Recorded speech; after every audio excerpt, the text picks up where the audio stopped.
قرآن مجید کی یہ صورت بھی ایک لو سٹوری ہے اللہ رب العزت اور ان کے حبیب صلی اللہ علیہ وسلم کے درمیان، اور اس صورت کو ذرا غور سے سمجھنے کی کوشش کریں گی تو آپ کو عجیب باتیں سامنے آئیں گی۔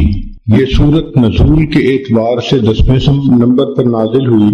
اس کے نازل ہونے کا بیک گراؤنڈ یہ ہے کہ نبی علیہ السلام اللہ رب العزت کی محبت میں تنہائی میں وقت گزارنے کو پسند فرماتے تھے۔ چنانچہ بخاری شریف کی روایت ہے حبب الیہ الخلا، نبی علیہ السلام کو تنہائی سے محبت ہو گئی تھی۔ دستور ہے کہ محبت انسان کو تنہائی پسند بنا دیتی ہے۔ جس کو محبت کا روگ لگ جائے وہ چاہتا ہے کہ میں الگ رہوں، محبوب کی سوچوں میں رہوں، مجھے کوئی ڈسٹرب نہ کرے۔ چنانچہ نبی علیہ السلام ایک ہفتے کا کھانا لے کر غار حرا میں تشریف لے جاتے اور اللہ رب العزت کی عبادت میں مصروف رہتے۔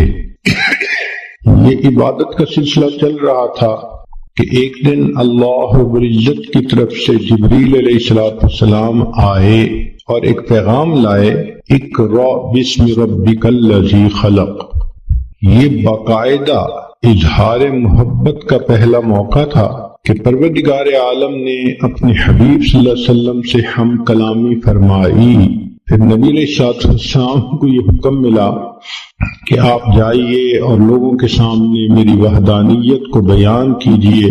نبی علیہ السلام مکہ مکرمہ تشریف لائے اور وہاں آ کر آپ صلی اللہ علیہ وسلم نے اللہ تعالیٰ کی وحدانیت کا تذکرہ فرمایا۔ چونکہ مکہ مکرمہ میں مشرکانہ ماحول تھا، بیت اللہ شریف کے اندر 360 بت رکھے ہوئے تھے، تو اس ماحول میں توحید کی بات ایک اجنبی سی بات معلوم ہوتی تھی۔ جب یہ بات شروع ہو گئی تو نیک روحیں جو تھی انہوں نے اس بات کو قبول کیا اور چند لوگوں نے کلمہ پڑھ لیا، مگر مکہ مکرمہ کی جو اکثریت تھی وہ دشمنی پر تل گئی۔ ویسے تو ہر گھر میں یہی تذکرے، ہر مرد کی زبان پہ یہ تذکرے، ہر عورت کی زبان پہ یہ تذکرے۔ جو کلمہ پڑھتا تھا تو قریش مکہ اس کو تکلیف پہنچاتے تھے، سزائیں دیتے تھے، تو یہ تذکرے ہر کچے اور پکے گھر کے اندر ہوا کرتے تھے۔ قریش مکہ انتظار میں بھی ہوتے تھے کہ دیکھتے ہیں کہ اب اور ان کو کیا پیغام ملتا ہے، اور چونکہ یہ محبت کے پیامبری کا ایک نیا سلسلہ تھا تو نبی علیہ السلام کو بھی انتظار رہتی تھی کہ میرے رب کی طرف سے مجھے کب پیغام ملتا ہے۔ اس کیفیت کو وہی بندہ سمجھ سکتا ہے جو اس پروسیس میں سے گزرا ہو کہ جہاں محبت کا تعلق ہو وہاں سے میسج آنے کا کتنا انتظار ہوتا ہے، اور اگر نہ آئے تو دل میں کتنے وسوسے آتے ہیں، خیالات آتے ہیں، اور انسان کی پریشانی کس حد تک بڑھ جاتی ہے۔ نبی علیہ السلام کے ساتھ یہی معاملہ پیش آیا کہ کچھ عرصہ تو وہی آتی رہی، پھر اچانک بند ہو گئی۔ انتظار مگر کوئی پیغام نہیں آتا۔ تو جب انتظار کی گھڑیاں لمبی ہو جائیں تو دل بے قرار ہوتا ہے۔ اللہ کے حبیب صلی اللہ علیہ وسلم کا دل مغموم ہے، سوچ میں ہے کہ اللہ رب العزت کی طرف سے اب کیوں پیغام نہیں آ رہا۔ ظاہرہ کوئی وجہ بھی سمجھ میں نہیں آ رہی۔ اب ایک غمزدہ دل کے سامنے کوئی تانے کی بات کر دی جائے تو غم اور زیادہ ہو جاتا ہے۔ چنانچہ اللہ کے حبیب صلی اللہ علیہ وسلم کے ساتھ یہی ہوا کہ جب کئی دن گزر گئے وحی کے بغیر تو قریش مکہ نے یہ کہنا شروع کر دیا، قد ودعک ربک، ہمیں لگتا ہے کہ تجھے تیرے رب نے چھوڑ دیا، معاذ اللہ۔ اب یہ بات نبی علیہ السلام کے دل پر ایک چوٹ لگا گئی۔ انسان سب کچھ برداشت کر سکتا ہے، محبت کا تانا برداشت کرنا بہت مشکل ہوتا ہے۔ چنانچہ ایک مرتبہ اللہ کے حبیب صلی اللہ علیہ وسلم دار ارقم میں تھے، کسی وجہ سے دروازہ کھلا تو آپ کی چچی ام جمیل سامنے سے گزری۔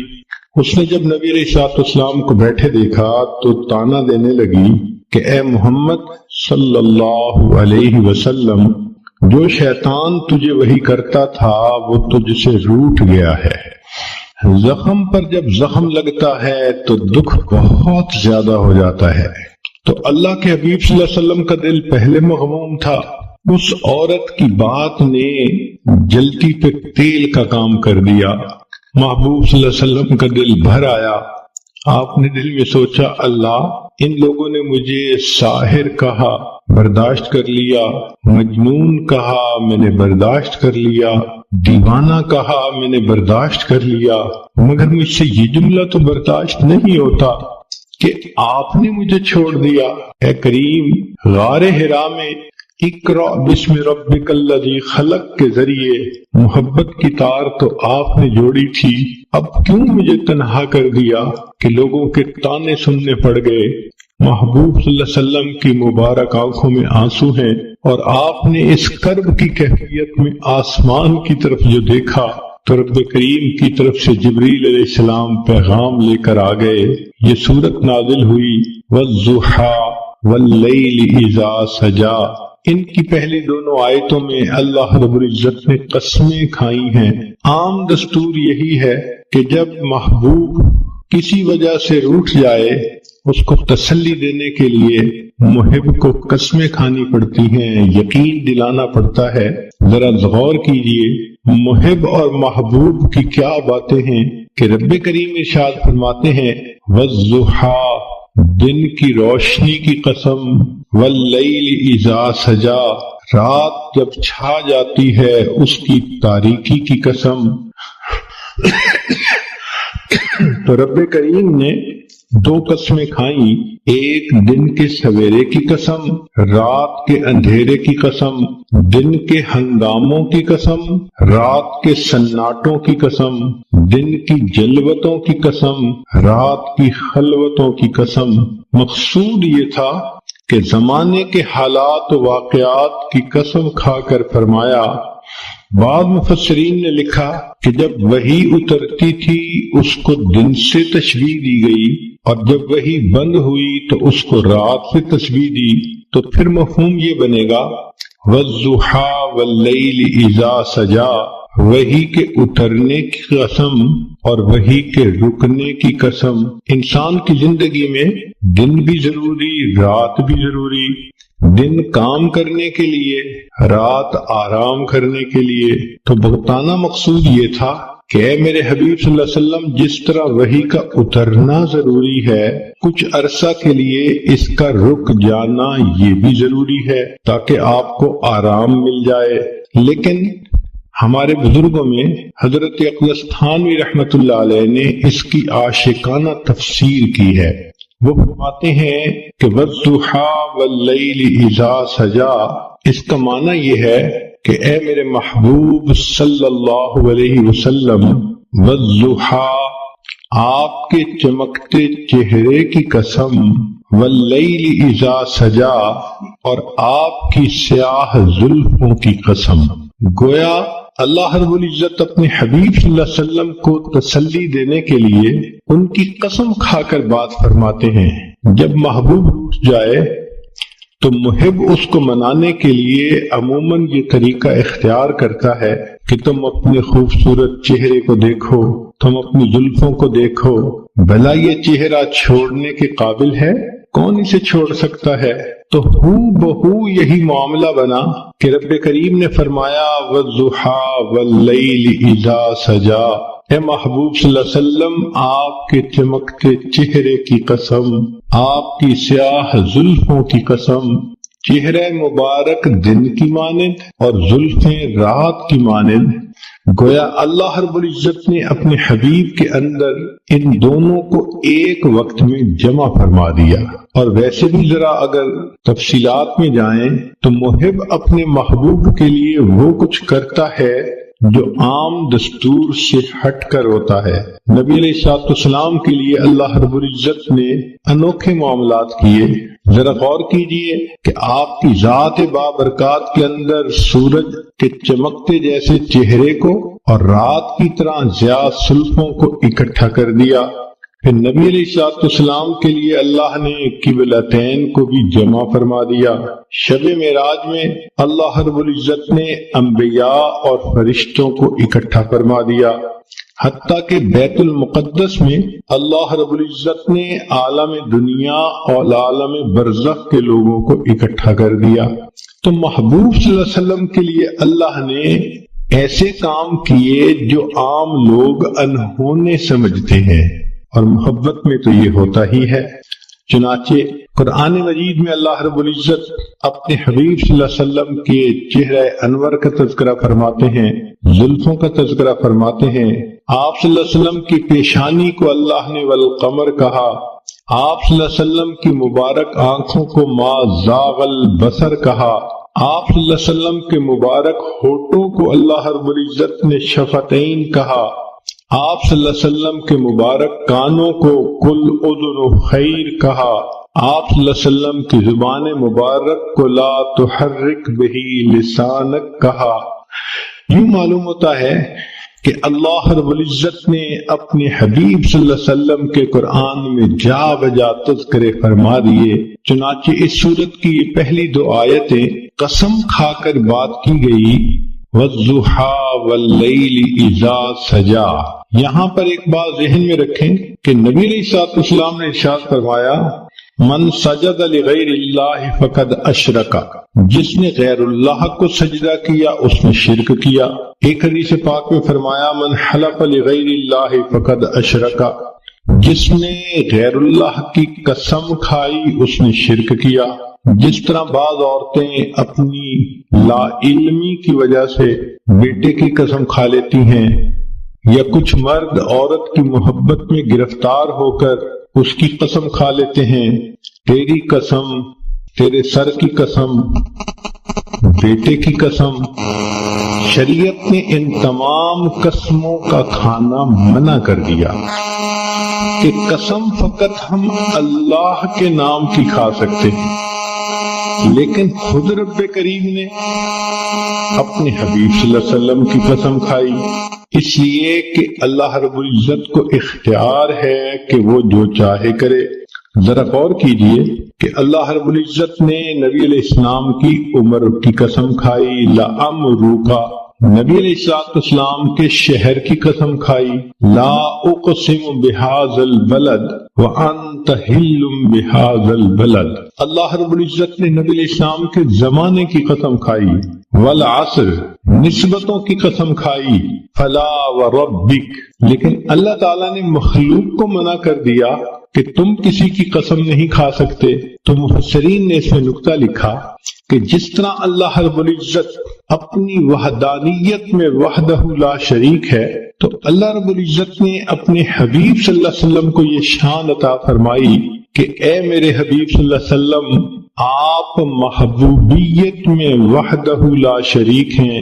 میں آپ کی تو قسم کھا رہا ہوں، لیکن آج کے بعد کوئی بندہ اپنے محبوب کی قسم نہیں کھا سکتا۔ یہ شرف فقط اللہ نے اپنے حبیب صلی اللہ علیہ وسلم کو عطا فرمایا کہ جیسے آپ میری وحدانیت میں شرک کو برداشت نہیں کر سکتے، میرے حبیب صلی اللہ علیہ وسلم میں آپ کی محبت میں بھی شرک کو برداشت نہیں کرتا۔ چنانچہ آپ کی قسم تو میں نے کھائی ہے تاکہ آپ کی فضیلت بیان ہو، لوگوں کو منع کر دیا کہ تم اپنے محبوبوں کی قسمیں نہیں کھا سکتے۔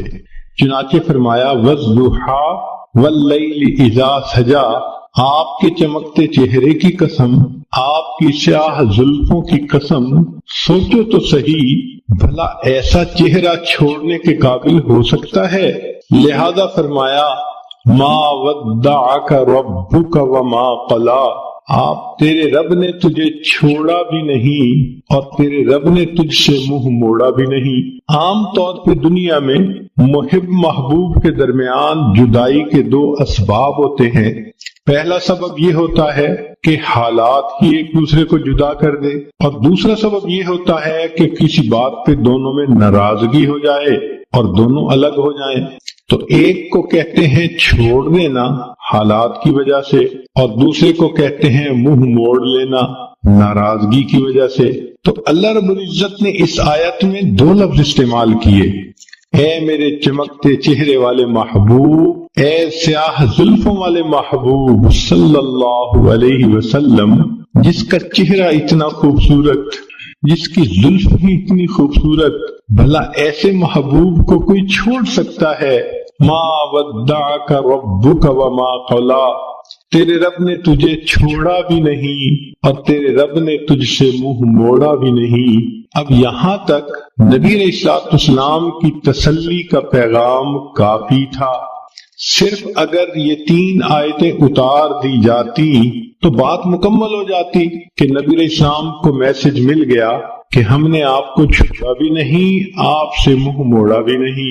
مگر محب فقط تسلی نہیں بلکہ پھر تشفی بھی کرواتا ہے تاکہ ان محبوب کے دل کو سکون ہو جائے۔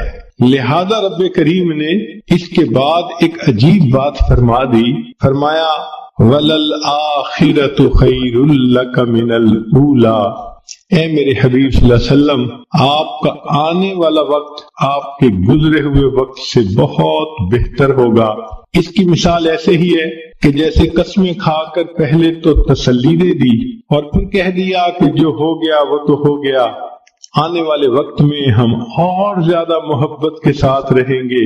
تو گویا رب کریم نے بھی اپنے حبیب صلی اللہ علیہ وسلم کو یہی پیغام دیا کہ اے میرے محبوب صلی اللہ علیہ وسلم وَلَلْآخِرَةُ خَيْرٌ لَكَ مِنَ الْأُولَى، آپ کا آنے والا وقت آپ کے گزرے ہوئے وقت سے زیادہ بہتر ہوگا۔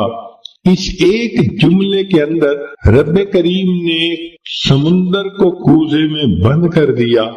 چنانچہ محبوب صلی اللہ علیہ وسلم کی مبارک زندگی کو جس زاویے سے دیکھیں، آپ کا آنے والا وقت گزرے ہوئے وقت سے بہتر تھا۔ اے میرے حبیب صلی اللہ علیہ وسلم، جب آپ بطن مادر میں تھے تو آپ کا ولادت پانا اس سے زیادہ بہتر، پھر ولادت پانے سے آپ کا بچپن میں آنا زیادہ بہتر، بچپن سے آپ کا لڑکپن میں آنا زیادہ بہتر، لڑکپن سے آپ کا جوانی میں آنا اور زیادہ بہتر۔ وَلَلْآخِرَةُ خَيْرٌ لَكَ مِنَ الْأُولَى، آپ کا آنے والا وقت آپ کے گزرے ہوئے وقت سے زیادہ بہتر ہوگا۔ اے میرے حبیب صلی اللہ علیہ وسلم، جب آپ کنوارے حالت میں تھے تو آپ اس وقت بھی اچھے تھے، پھر آپ کا شادی کا ہو جانا اس سے بھی زیادہ بہتر ہو گیا، اور پھر شادی کے بعد آپ کو اولاد کا مل جانا اس سے بھی زیادہ بہتر ہو گیا۔ وَلَلْآخِرَةُ خَيْرٌ لَكَ مِنَ الْأُولَى، آپ کا آنے والا وقت آپ کے گزرے ہوئے وقت سے زیادہ بہتر۔ چنانچہ جب آپ غار حرا میں جا کے عبادت کرتے تھے، آپ کا وہ وقت بھی بہت اچھا تھا، لیکن آپ پر وحی کا اترنا اور بھی زیادہ بہتر ہو گیا، اور پھر آپ صلی اللہ علیہ وسلم کا بیت المقدس میں جا کے انبیاء کی امامت کروانا اس سے بھی زیادہ بہتر ہو گیا، اور پھر آپ کا عرش کے اوپر جا کر اپنے رب سے ملاقات کرنا اس سے بھی زیادہ بہتر ہو گیا۔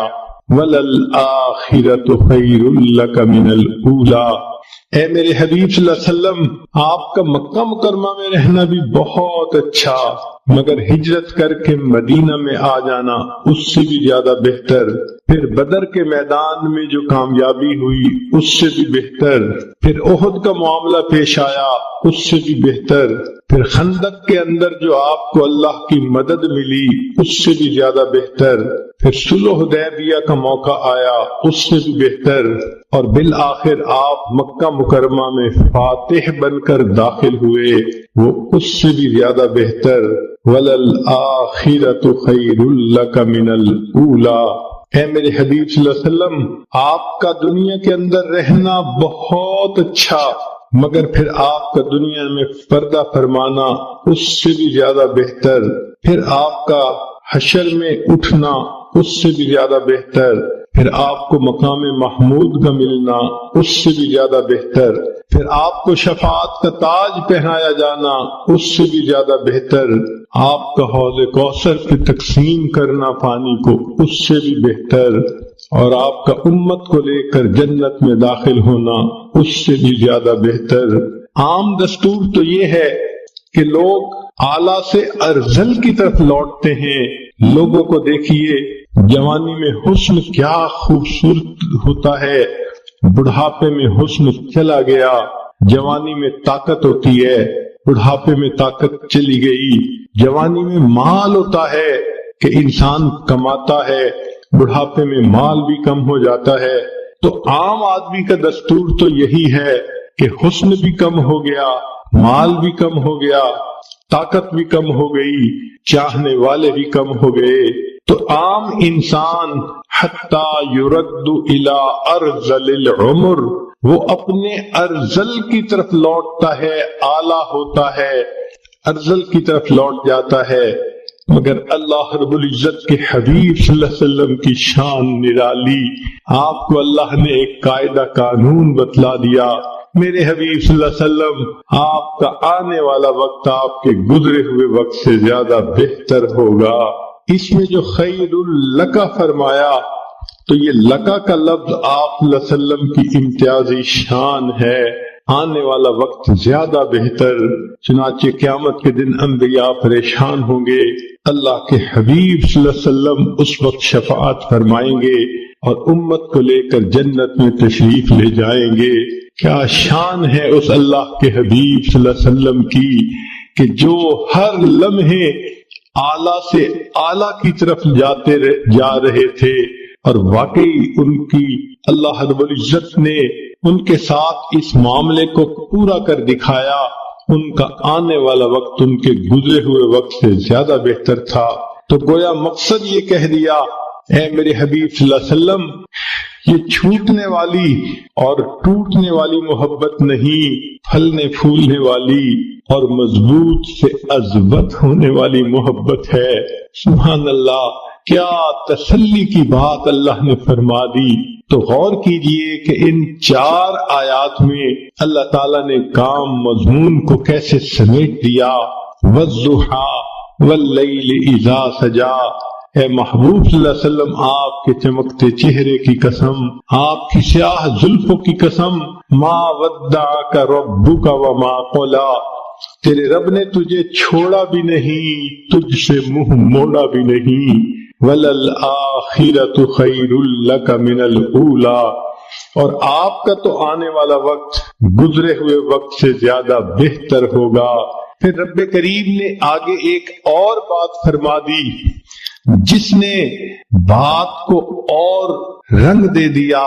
ارشاد فرمایا، وَلَسَوْفَ يُعْطِيكَ رَبُّكَ فَتَرْضَىٰ، تیرا رب تجھے اتنا دے گا کہ تو راضی ہو جائے گا۔ محب اپنے محبوب کو اسی طرح تسلی دیتا ہے، میں تجھے اتنا پیار دوں گا، میں اتنا تیرا خیال رکھوں گا، میں اتنا تیرا تعاون کروں گا، تیرا ساتھ دوں گا، پشت پناہی کروں گا۔ وَلَلْآخِرَةُ خَيْرٌ لَكَ مِنَ الْأُولَىٰ، ایک تو آنے والا وقت گزرے وقت سے بہتر ہوگا، اور دوسرا وَلَسَوْفَ يُعْطِيكَ رَبُّكَ فَتَرْضَىٰ، تیرا رب تجھے اتنا دے گا کہ آپ راضی ہو جائیں گے۔ اس آیت مبارکہ سے اللہ کے حبیب صلی اللہ علیہ وسلم کی عجیب شان ظاہر ہوتی ہے۔ ساری دنیا کو دیکھ لیجئے، اللہ کی رضا حاصل کرنے میں سرگرم ہے۔ جس کو دیکھو اللہ کو راضی کرنے کے لیے کوئی سجدے کرتا ہے، کوئی قرآن پڑھتا ہے، کوئی روزے رکھتا ہے، کوئی مجاہدے کرتا ہے، کوئی رات اٹھ کے تہجد پڑھتا ہے، کوئی تسبیحات پھیرتا ہے، کوئی تنہائی میں بیٹھ کے رب کے سامنے ہاتھ اٹھا کے دعائیں مانگتا ہے۔ جس مرد کو دیکھو، جس عورت کو دیکھو، ہر کوئی اللہ کی رضا چاہتا ہے۔ اللہ ہم آپ کو راضی کرنے کے لیے چاہتے ہیں۔ انبیاء کرام کی زندگیوں کو دیکھو، آدم علیہ السلام نے کہا ربنا ظلمنا انفسنا، اس لیے کہ وہ اللہ کی رضا چاہتے تھے۔ نوح علیہ السلام نے طوفان کی حالت میں اللہ کی رضا مانگی، یونس علیہ السلام نے مچھلی کے پیٹ میں اللہ کی رضا مانگی، ایوب علیہ السلام نے بیماری کی حالت میں اللہ کی رضا مانگی، ابراہیم علیہ السلام نے اپنے بچوں کو، بیوی کو ایک وادی غیر ذی زرع میں چھوڑ کر اس سے اللہ کی رضا مانگی، یوسف علیہ السلام نے جیل میں جا کر مشقتیں اٹھا کر اللہ کی رضا مانگی۔ یعقوب علیہ السلام نے بیٹے کی جدائی پہ صبر کیا، اللہ کی رضا مانگی۔ موسیٰ کلیم اللہ نے کوہ طور پہ جا کر اللہ کی رضا مانگی۔ جس کسی کو دیکھو اللہ کی رضا کا طلبگار ہے۔ سبحان اللہ، اللہ کے حبیب صلی اللہ علیہ وسلم کی کیا شان ہے۔ اللہ فرما رہے ہیں وَلَسَوْفَ يُعْتِيكَ رَبُّكَ فَتَرْضَىٰ، میرے محبوب صلی اللہ علیہ وسلم، رب تجھے اتنا دے گا کہ تو راضی ہو جائے گا۔ آج ولی کو دیکھو، ابدال کو دیکھو، کسی قطب کو دیکھو، غوث کو دیکھو، ہر کوئی اللہ کی رضا کا طلبگار ہے۔ آج کسی قاری کو دیکھو، حافظ کو دیکھو، عالم کو، مجتہد کو، محدث کو، ہر کوئی اللہ کی رضا کا طلبگار ہے۔ آج کے دور میں ہر امیر، ہر غریب، ہر گولا اور کالا، ہر عربی اور اجمی، ہر مرد اور عورت اللہ کی رضا کے طلبگار ہے۔ مگر اللہ رب العزت فرماتے ہیں میرے محبوب صلی اللہ علیہ وسلم، پوری کائنات میری رضا کی طلبگار، اور میں پروردگار تجھے راضی کرنے کا طلبگار۔ وَلَسَوْفَ يُعْتِيكَ رَبُّكَ فَتَرْضَىٰ، تیرا رب تجھے اتنا دے گا کہ تو راضی ہو جائے گا۔ محبوب آپ کی مراد کو میں پورا کروں گا، اور اللہ رب العزت نے واقعی ایسا کر کے دکھا دیا۔ چنانچہ محبوب صلی اللہ علیہ وسلم نے انگلی کا اشارہ کیا، اللہ نے چاند کو دو ٹکڑے کر کے دکھا دیا۔ محبوب صلی اللہ علیہ وسلم کے ہاتھ اٹھتے ہیں، اللہ بارش برسا دیتے ہیں۔ محبوب صلی اللہ علیہ وسلم کی زبان سے ابو ہریرہ لانو کی والدہ کی ہدایت کی دعا نکلتی ہے۔ ابو ہریرہ لانو کے پہنچنے سے پہلے اللہ ان کی والدہ کو ہدایت دے دیتے ہیں۔ محبوب صلی اللہ علیہ وسلم کعبہ کی چوکھٹ پکڑ کے دعا مانگتے ہیں، اللہ عمر لانو کو ایمان کی سعادت دے دیتے ہیں۔ محبوب صلی اللہ علیہ وسلم کی انگلیوں سے اللہ تعالیٰ پانی کے چشمے جاری فرما دیتے ہیں۔ گویا بتلانا یہ محبوب مقصود تھا، اے میرے محبوب دیکھو ساری کائنات میری رضا چاہتی ہے، اور میں آپ کو اپنا محبوب بنا چکا، لہذا میں آپ کو اتنا دوں گا۔ وَلَسَوْفَ يُعْتِيكَ رَبُّكَ فَتَرْضَىٰ، کہ آپ راضی ہو جائیں گے۔ محبوب جو تیری پسند ہوگی وہ میری پسند ہوگی، جو تیرا ہے وہ میرا ہے، جو تیرا نہیں وہ میرا نہیں۔ اس لیے ہمارے اکابر یہ کوشش کرتے تھے مدینہ طیبہ میں جا کر دفن ہونا نصیب ہو جائے تاکہ محبوب کا قرب نصیب ہو۔ ذرا غور کیجئے اللہ نے اپنے حبیب صلی اللہ علیہ وسلم کی تمناؤں کو کیسے پورا کیا۔ ایک نماز 4 رکعت کی ہے، 2 رکعت پڑھی، اللہ رب العزت نے نماز کے ختم ہونے کا انتظار نہیں کیا، عین دوران نماز میں وہی فرما دی، اب آپ کے لیے قبلہ کو ہم نے تبدیل کر دیا گیا۔ چنانچہ نبی علیہ السلام نے 2 رکعت پہلے قبلے کی طرف پڑھی اور دوسری رکعت دوسرے قبلے کی طرف پڑھی۔ سبحان اللہ، جب نبی علیہ السلام کو اللہ نے راضی کرنے کا فیصلہ فرما دیا تو محبوب کی امت کے لیے یہ بہت بڑی خوشخبری ہے۔ نبی علیہ السلام پر جب یہ آیت اتری تو محبوب صلی اللہ علیہ وسلم نے فرمایا کہ اللہ تعالیٰ نے فرمایا ہے میں تجھے راضی کر دوں گا۔ فرمایا میں اس وقت تک راضی نہیں ہوں گا جب تک میرا آخری امتی بھی جنت میں داخل نہیں ہو جائے گا۔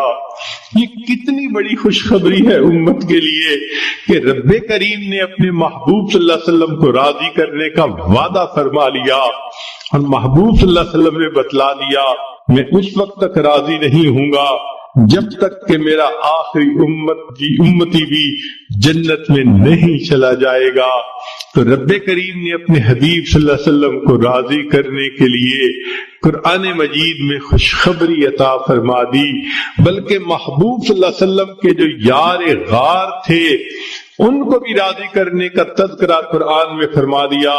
وَلَسَوْفَ يَرْضَىٰ، قیامت کے دن وہ اللہ سے اس کو راضی کر